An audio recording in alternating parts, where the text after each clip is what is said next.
તો જય ભોળાનાથ મિત્રો, હું છું તમારો દોસ્ત કેવલ જોશી અને અમે પહોંચી ગયા હતા કાલે રાતે શિરડી.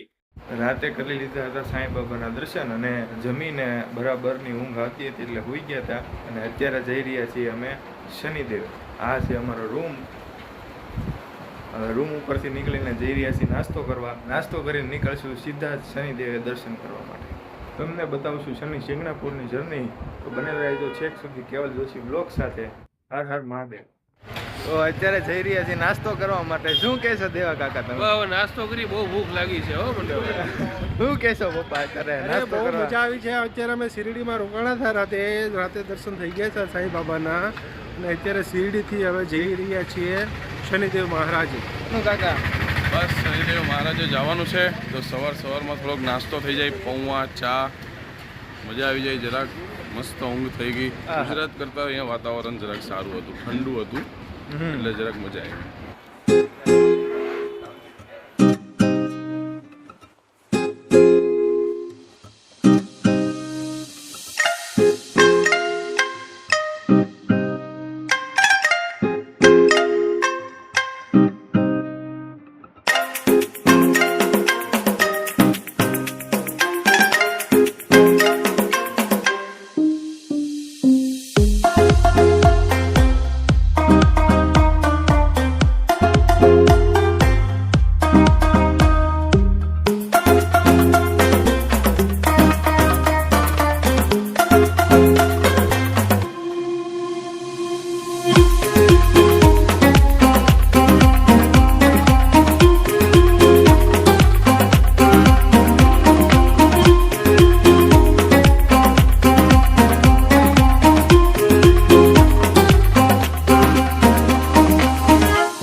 શિંગણાપુર ગામની ખાસ વાત એ છે કે અહીંયા એક પણ ઘર કે દુકાનોમાં દરવાજા કે શટર લાગેલા જોવા મળતા નથી.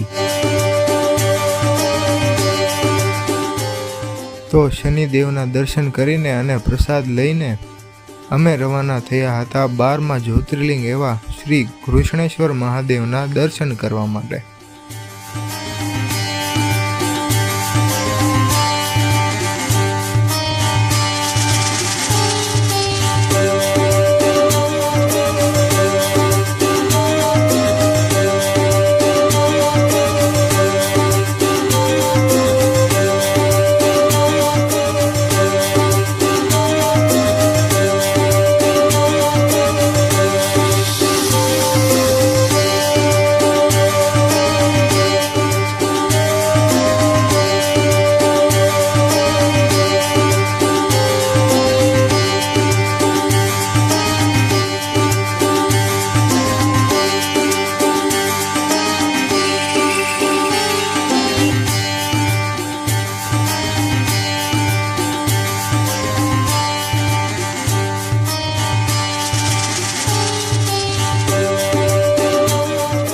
તો મિત્રો, ઘૃષ્ણેશ્વર મહાદેવ મંદિરના ગર્ભગૃહમાં જઈને દર્શન કરવા માટે પુરુષોએ પોતાના ઉપરના અંગ વસ્ત્રો બહાર કાઢવા પડે છે. ત્યારબાદ જ ગર્ભગૃહમાં પ્રવેશ આપવામાં આવે છે.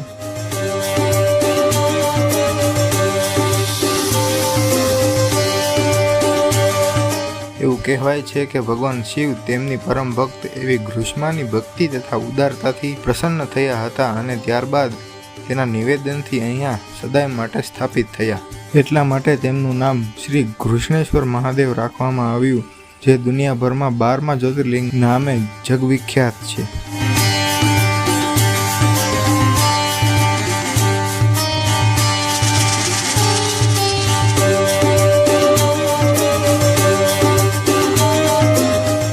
આ મંદિર 18મી શતાબ્દીમાં ઇન્દોરના મહારાણી અહલ્યાબાઈ હોલકરે બનાવડાવ્યું હતું, જેની શિલ્પકારી ખૂબ સુંદર, આકર્ષક અને જોવાલાયક છે.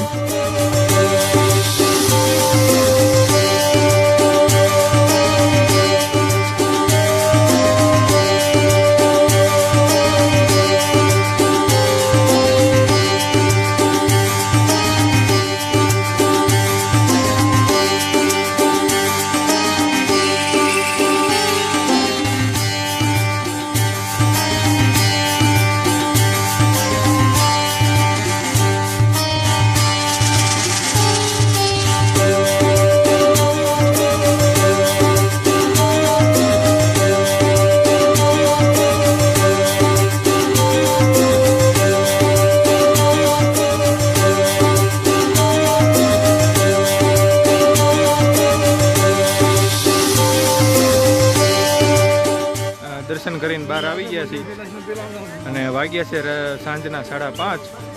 અમારે નીકળવાનું છે નાસિક બાજુ, કારણ કે કાલે પહોંચવાનું છે ત્રંબકેશ્વર જ્યોતિર્લિંગના દર્શન કરવા માટે. એટલે અમે નીકળી છીએ ત્યારે નાસિક બાજુ.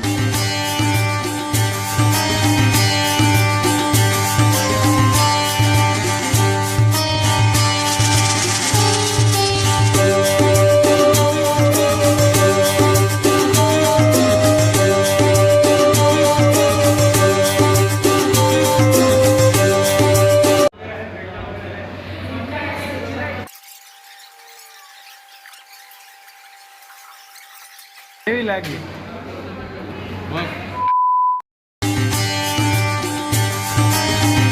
બાકી આ સેવાના કાર્યો અમે ઘણા બધા કર્યા છે, જેની લિમિટ નથી સેવાના કાર્યો કરવા. મેનુ કાકા તમારી સાથે છું, સહમત છું. ગમે ત્યારે કહેશો હું હા બોલીને હાજર ઉભો રહી જાય.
અવાજ બેસી ગયો.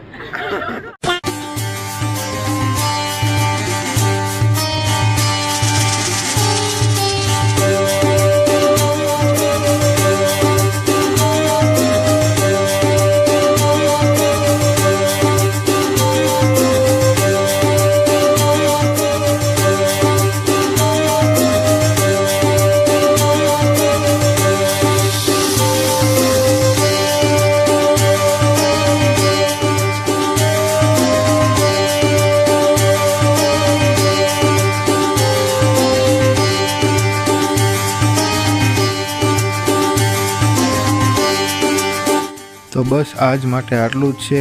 રાત્રે પહોંચી ગયા હતા અમે નાસિક અને બીજે દિવસે સવારે જવાનું હતું અમારે ત્રંબકેશ્વર જ્યોતિર્લિંગના દર્શન કરવા માટે, જેની જર્ની તમને જોવા મળશે આવતા વ્લોગમાં. તો જોડાયેલા રહેજો કેવલ જોશી વ્લોગ્સ સાથે. ત્યાં સુધી હર હર મહાદેવ.